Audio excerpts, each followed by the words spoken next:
Hi everyone, welcome back to the Healing Club. What if I told you there's a battle happening inside your body right now, not just for your gut, but for your brain? I like to think of it as angels and demons, good bacteria and bad bacteria, and depending on which one is winning, it can either support your mind or completely disrupt it. In my last video, I talked about the NMDA receptor. This receptor plays a huge role in learning, memory, mood, and how the brain cells communicate. But what I didn't realize at first is that your gut bacteria can influence how this receptor behaves. So now we're not just talking about the brain, or we're talking about the gut-brain connection.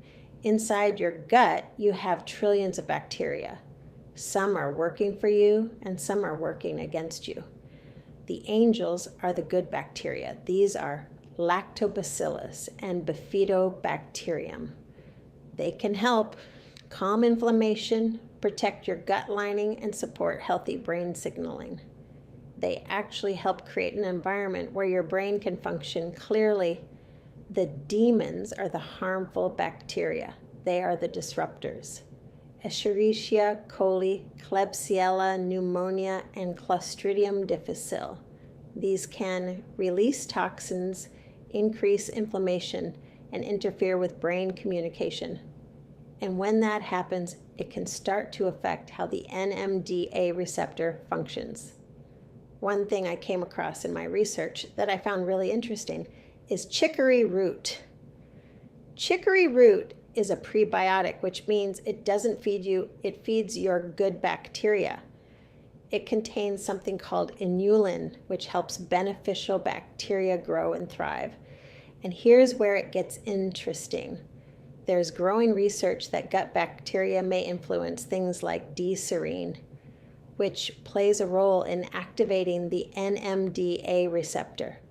So when you feed the good bacteria, you may be supporting better brain signaling as well.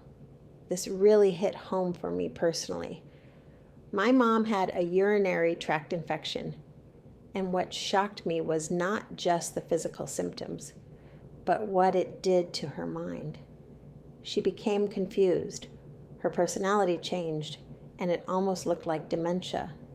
This all cleared up when she took antibiotics for it. A lot of people don't realize this. But infections, especially things like Escherichia coli, can actually affect the brain.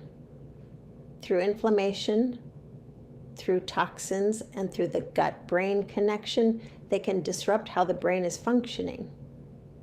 And when I started connecting all of this, it changed how I saw everything. Now, antibiotics are very important when there is a true bacterial infection, but they also don't just target the bad bacteria. They can impact the good bacteria too. So it becomes about balance and rebuilding after. When we talk about healing, we're not just talking about one thing. We're talking about an entire ecosystem inside the body.